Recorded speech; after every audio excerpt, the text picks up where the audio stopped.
year is 1939, and the world teeters on the brink of technological warfare as the Nazis deploy the Enigma, an unbreakable encryption machine that coordinates their attacks with deadly precision. And now the Allied forces face a new challenge.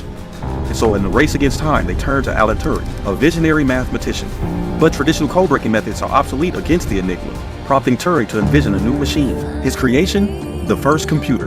Not just a code breaker, but the bedrock for the modern digital world, thus beginning the era of computing and redefining not only warfare, but the future of all human civilization. Computers are supposed to make life easier. About 1 in 3 American households has bought that theory and purchased a PC. But what really worries me today is what's going to happen to us if machines can think. And what interests me specifically is, can they? I'm convinced that machines can and will think. I don't mean that machines will behave like men. I don't think for a very long time we're going to have a difficult problem distinguishing a man from a robot. And I don't think my daughter will ever marry a computer. But I think the computers will be doing the things that men do when we say they're thinking. I'm convinced that machines can and will think in our lifetime.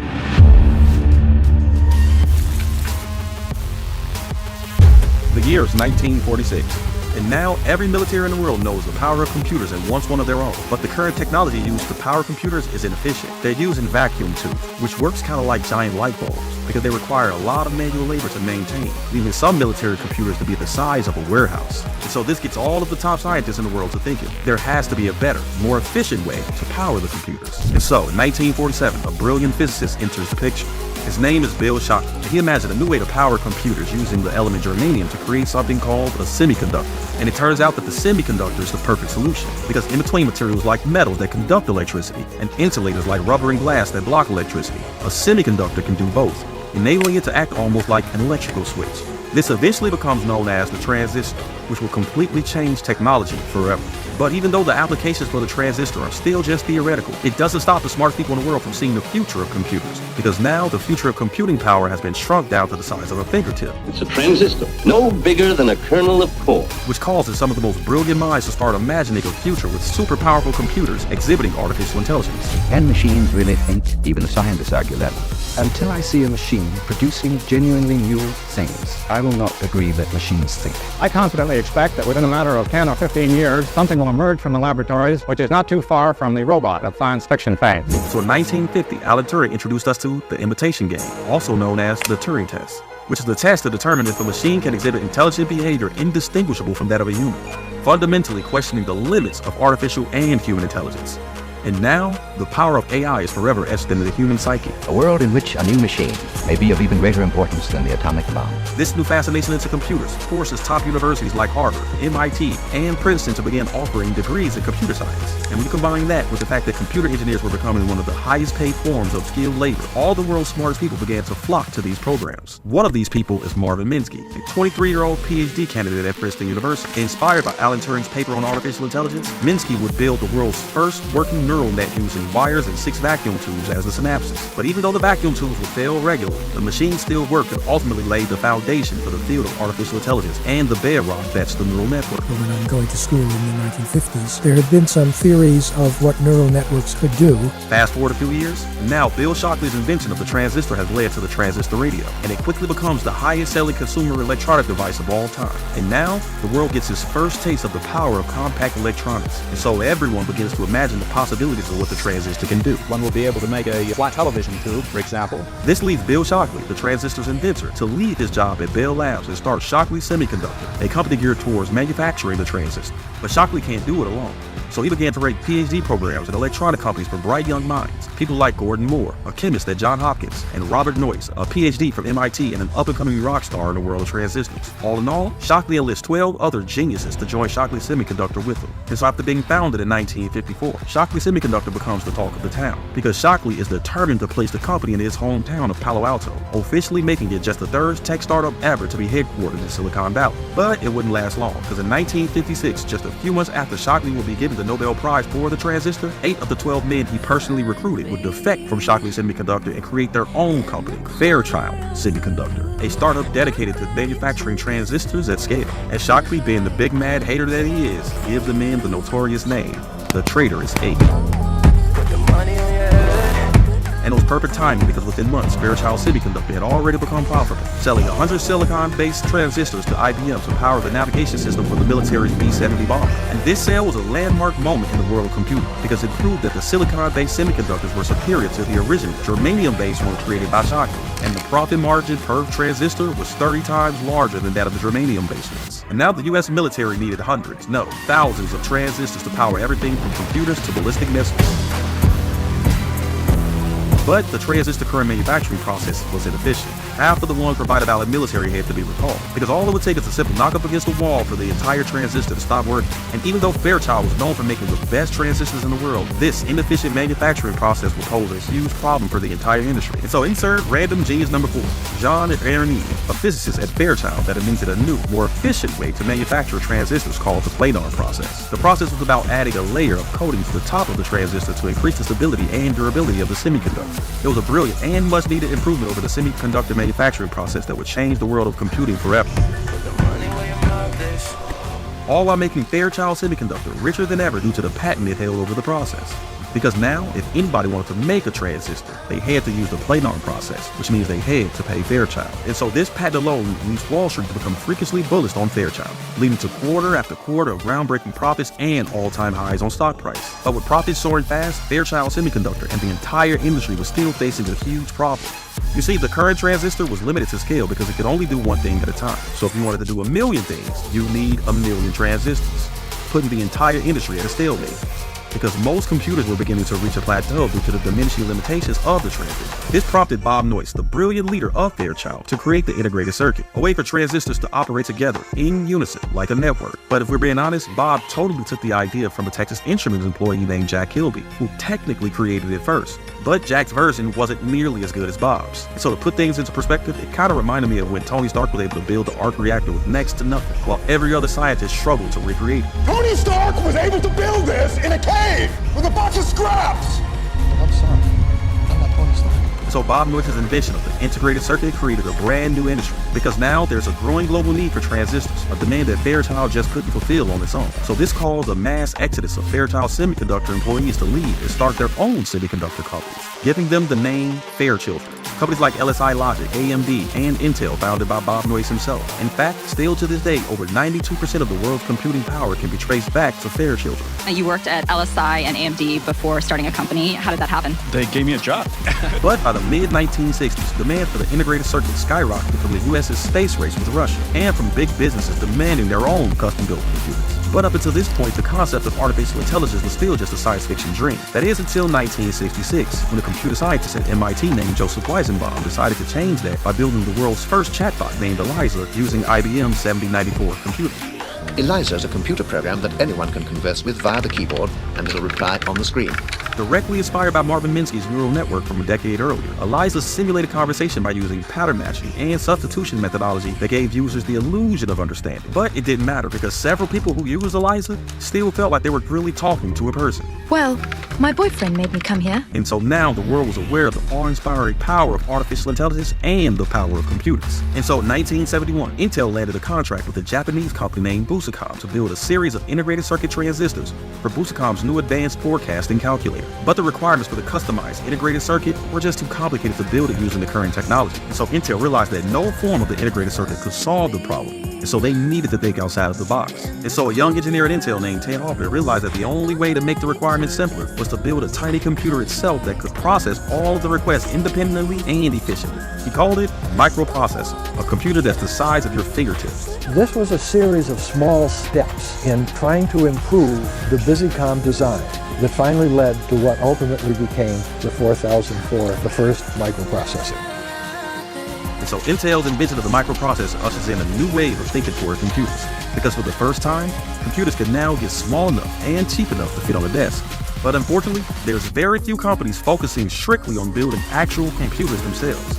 This gap inspired dozens of entrepreneurs to come in and fill that need. So by the late 1970s, we get Microsoft and Apple, the founding of the two richest companies in the world today that will lay the groundwork for modern computing. Over 97% of the kids that graduate from high school have hands-on experience with an Apple before they graduate. These kids are growing up learning how to use this new tool in many, many phases of their life. And so very rapidly, the process of the integration of personal computers into the society will be accomplished. And these companies forged the road that led to the PC boom of the 80s and early 90s, single-handedly capturing 96% of the PC market between them. But even though computers were selling like hotcakes year over year, the biggest artificial intelligence breakthroughs during the time wasn't in computing, but rather in the world of math. Because in 1986, a brilliant British computer scientist named Geoffrey Hinton created backpropagation, which is a machine learning algorithm that acts like a teacher who helps the computer learn from its mistakes. It checks the computer's answers, sees where it went wrong, and then gives it tips on how it can improve the next time. Immediately, the backpropagation becomes the cornerstone for all neural nets, inspiring companies like Ward Systems to invent NeuroShift, one of the world's first forecasting tools using backpropagation and machine learning. But neural nets wasn't the only way that AI was advancing, because in 1997, IBM built Deep Blue, an AI program that used a highly sophisticated search algorithm, a database of games played, and combined it with brute force computing power to beat the world's best chess players. But little did they know at the time, IBM's win gave the blueprint for the future of AI, which is when you combine large volumes of data, strong algorithms, and a lot of compute power, you can build something super intelligent.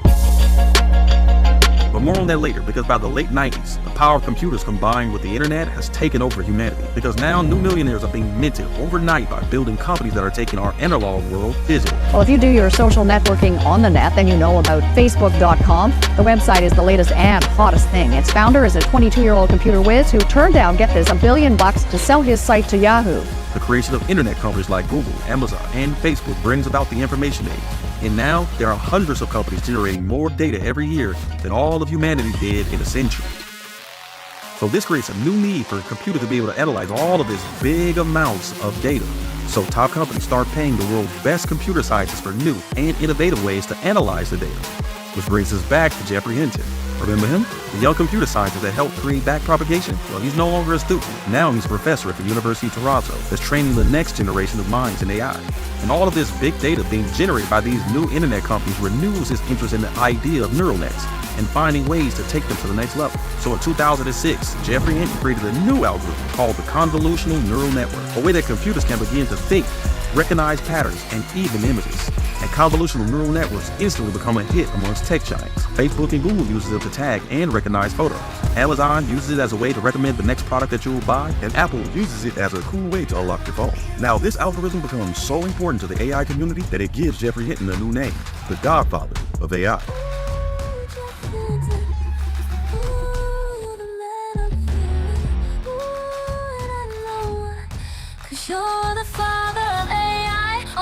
Whether you think artificial intelligence will save the world or end it, you have Geoffrey Hinton to thank. Hinton has been called the godfather of AI. You're seen as like a godfather of this industry. Do you have any concern about what you've wrought? A British computer scientist whose controversial ideas help make advanced artificial intelligence possible and so change the world. But even though every major tech company is finding useful ways to use convolutional neural networks to analyze the data, everyone knows that there's still a huge opportunity to unlock true intelligence. So in 2007, a professor out of Caltech named Dr. Fei-Fei Li launched ImageNet, a new competition dedicated to providing the world's largest open source data set in order to find the best algorithm in the world that can exhibit true intelligence. We were thrilled to have put together ImageNet, and we wanted the whole research world to benefit from it. We opened up the entire data set for free. So, for a few years, she announces the winners, but nothing happened.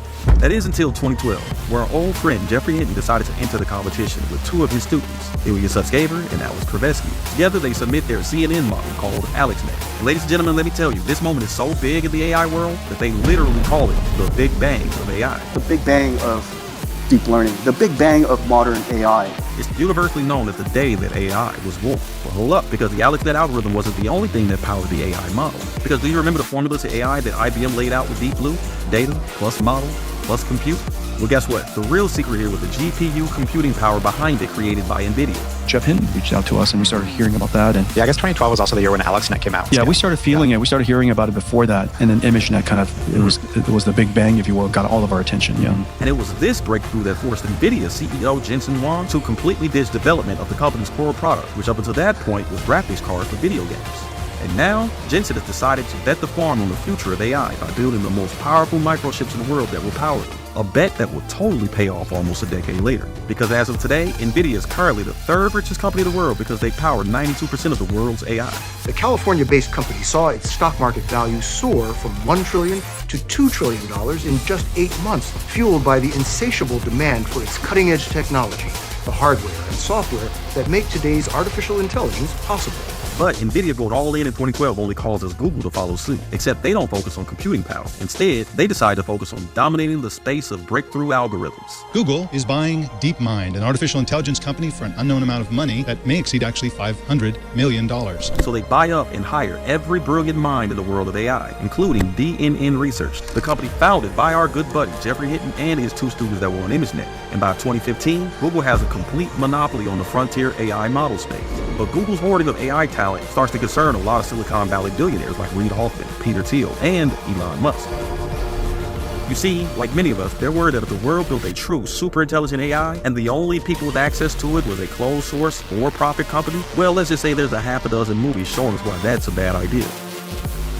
So to fight back against Google, Elon and the gang decided to start OpenAI, an open source, non-profit company geared towards building AGI safely. But there's only one problem. None of them are AI geniuses, and there's no way to compete with Google without the talent. So Elon decides to personally recruit Ilya Sutskever from Google. You remember him? He was one of the 3 minds behind AlexNet and a direct student of Jeffrey Hinton. So Elon works his magic and steals Ilya from Google. But Elon's recruitment of Ilya Sutskever doesn't come without a cost because he loses a lifelong friend in Larry Page. But this new rivalry supercharges Larry Page, so he triples down with Google's investment in DeepMind and AI. So in 2016, DeepMind builds AlphaGo, an AI program that beat the strongest Go player in the world, followed directly by AlphaZero, a chess program that does the same. And these apps instantly validate DeepMind and Google as kings of the AI world. But they weren't done, because in 2017, Google also stumbled across Transformers. Autobots, roll out. Nah, not those Transformers. I'm talking about the AI model, which is now one of the most powerful AI tools around. And so I want you to think of Transformers as super smart robots that can read a lot of books really fast. Holy crow, you can read! But these new Transformer models get the entire AI world thinking. What if we throw a bunch of text data at Transformers and then have humans talk to them to train them? Could we build a better version of Elijah, the chatbot from the 1960s? And several companies all have the same idea, the most notable of which is OpenAI. But there's a big problem in the plan. Remember, building AI requires a lot of computing power, which in turn requires a lot of capital that they don't have, despite having the richest man in the world as a co-founder. And now, OpenAI knows that it needs a minimum of $1 billion to even compete with Google. So they decide to broker a deal with Microsoft to give them the money necessary to build AI applications in exchange for capped profits. But this decision totally pisses off Elon, because from his perspective, the entire purpose of OpenAI was to be open source, and the deal with Microsoft only leads the company right back to the road that DeepMind and Google were on. This rift leads to Elon leaving OpenAI and Sam Altman becoming the sole CEO of the company. So in 2020, with Sam acting as CEO, he manages to procure a $10 billion investment from Microsoft. And now, fueled by this new fusion of capital, OpenAI launched an updated version of Elijah, a chatting, generative, pre-trained transformer in 2022. And within months, the tool reaches 100 million users, becoming the fastest growing app in history. But during this year, ChatGPT wasn't the only AI app making waves, because during the same year, other companies like 11 Labs, Midjourney, and Stability AI all launched groundbreaking generative AI tools for audio and images, sending the entire world into the age of AI. And that brings us to today. And now 2 years of explosive AI growth has fueled the industry more than ever. And now over $40 billion a year is being invested in AI startups. And NVIDIA and Microsoft are now 2 of the 3 richest companies in the world, all because of their bets on AI. And startups like OpenAI are now seeking over $7 trillion in investment to begin this long-term bet on AI chips and robotic production. But it's unclear where the technology will go from here. And if you want to learn more, then I highly suggest that you read this book called Chip War by Chris Miller. It's a really amazing read. I'll put the link in the description below. Chip War explains the intense level of R&D that went into the AI industry over the years, and it explains why companies like NVIDIA, TSMC, and ASML are all skyrocketing in value. And if you're looking for more history on artificial intelligence, then go watch this video about how NVIDIA built a monopoly on GPUs. It's a really good story. And thanks for watching.